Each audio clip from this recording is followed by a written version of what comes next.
हरियाणा में भाजपा सरकार आने के बाद भाजपा ने पूरे हरियाणा को विकास की एक धारा से जोड़ने का काम किया है, ये कहना है मुख्यमंत्री नायब सिंह सैनी का।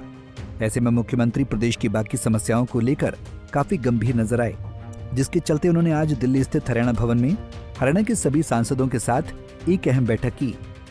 इस बैठक के दौरान केंद्रीय राज्य मंत्री राव इंद्रजीत सिंह, राज्यसभा सांसद कार्तिकेय शर्मा, सांसद नवीन जिंदल, सांसद धर्मवीर सिंह और सुभाष बराला मौजूद रहे, जहां मुख्यमंत्री नायब सिंह सैनी ने हर सांसद से प्रदेश और उनके क्षेत्र में जुड़े विभिन्न मुद्दों पर चर्चा की और जल्दी उन पर संज्ञान लेने का आश्वासन भी दिया। वहीं बैठक के बाद जब इस बारे में मीडिया ने सांसद नवीन जिंदल और चौधरी धर्मवीर से बात की तो उन्होंने क्या कुछ कहा, जरा सुनिए। मुख्यमंत्री नायब सिंह सैनी जी को मैं भी मिला और लगभग करीब 45 मिनट तक हमारी चर्चा हुई और कुरुक्षेत्र जिले में, कैथल जिले में, रादौर हल्के के अंदर जो विकास के काम चल रहे हैं उनके बारे में उन्होंने मेरे से पूछा, उनके बारे में हमने बातचीत की।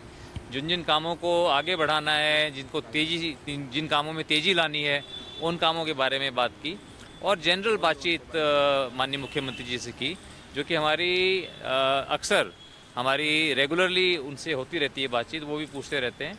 तो ये नॉर्मल एक बातचीत का एक दौर था। पहले सारे सांसद तो नहीं थे, कुछ सांसद थे, कुछ लोग थे, हम लोग सब इकट्ठे भी बैठे थे और फिर सबसे वो अलग अलग भी मिल करके अलग सबकी समस्याएं पूछना, हल्के में जो लोगों की समस्याएं हैं उनको पूछना और उसके बारे में विस्तार से चर्चा हुई सबकी। तो मेरी तो जो बात हुई है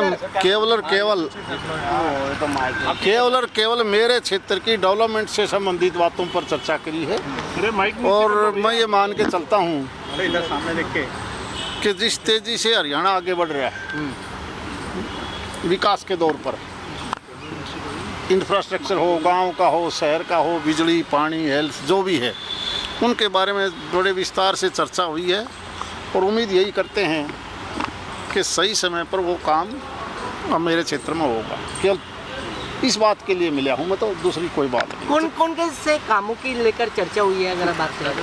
वो लिस्ट की कॉपी मैं आपको दे दूंगा। सर, दूसरी बात करें, एसवाईएल को लेकर के आज एक बार फिर बैठक है। पंजाब की तरफ से एक बात रखी गई है, एसवाईएल की बजाय अब इंडस का पानी लाने की बात की जाए, जो पाकिस्तान का पानी रोका है वो अब लाने की बात की जाए रावी के माध्यम से। पंजाब और हरियाणा दोनों प्रदेश इस देश के छोटे छोटे प्रदेश हैं। ये मामला दुनिया के दो देशों का है। ठीक है सर। वो माननीय प्रधानमंत्री जी और पाकिस्तान और हिंदुस्तान का मामला है। उसमें हरियाणा पंजाब का मैटर नहीं हो सकता, ना सुप्रीम कोर्ट उसमें चर्चा सुन सकती ना कर सकती। ये तो केवल रावी व्यास का सरप्लस पानी और उसके लिए केवल नहर की खुदाई करनी है, जो पहले से सुप्रीम कोर्ट का आदेश है। मुझे लगता है सबसे पहले वही इशू चलेगा।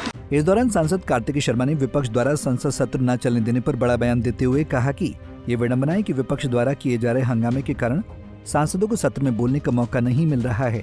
विपक्ष का कहना है कि ये उनका लोकतांत्रिक अधिकार है, लेकिन ऐसे में अन्य सांसदों के लोकतांत्रिक अधिकार का हनन हो रहा है। आज शून्यकाल में मुझे हरियाणा का मुद्दा उठाना था, लेकिन हंगामे के कारण मैं ऐसा नहीं कर सका। बता दूं कि इस सत्र के दौरान आज दूसरा मौका है जब मैं अपने राज्य का मुद्दा नहीं उठा सका। ये बहुत दुर्भाग्यपूर्ण है। संसद का सत्र चल रहा है। माननीय मुख्यमंत्री जी दिल्ली आए थे, उन्होंने सांसदों को बुलाया था अपने विषयों को लेकर और वो लगातार इस तरह के संपर्क कार्यक्रम करते रहते हैं ताकि जो भी विषय सांसदों के अलग अलग क्षेत्रों से निकल के आते हैं उनसे संपर्क रहे और समन्वय के साथ जो भी विषय केंद्र सरकार, राज्य सरकार के समन्वय की ज़रूरत होती है उन विषयों की भी चर्चा होती है। तो जो भी लोगों के काम है उनसे मतलब आज मीटिंग हुई और उन्होंने अपनी सबकी बात सुनी। संसद किस तरह के देखते हैं? प्लान आपने रखा हो इसकी बातचीत सबने अपने अपने क्षेत्र की, अपने इलाकों की बात करते हैं। मुखिया हैं हमारे प्रदेश के और 24/7 चलते हैं, तो उनको जब समय मिलता है बुला लेते हैं। वो दिल्ली आए थे, उन्होंने सबको, सारे सांसदों को इसीलिए विशेष तौर पे बुलाया कि आपकी जो भी दिक्कत समस्या आप टाइम पे मिलते हैं, बताते रहा करिए। तो उसी संसद का सत्र सर चल नहीं पा रहा अभी तक, तो अर्जन यही चल रहा है कि देखिए ये विडंबना है कि भारत की लोकतंत्र के अंदर एक पक्ष को तो बोलने का हक है लेकिन दूसरे पक्ष को बोलने का हक नहीं मिलता है।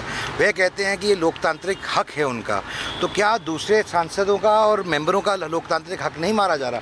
मेरा 0R लगा था, हरियाणा का विषय लगा हुआ था दूसरे नंबर पे। आज दूसरी बार मैं अपनी बात और अपने राज्य की, अपने प्रदेश की, अपने इलाके और हल्के की बात नहीं रख पाया। वाकई ये बहुत ही निंदनीय है और बहुत ही दुर्भाग्यपूर्ण बात है कि हम सांसद होकर लोगों का प्रतिनिधित्व करते हैं संसद के अंदर और उसका एक ही उद्देश्य है कि उनकी बात सही पटल पे रख सके।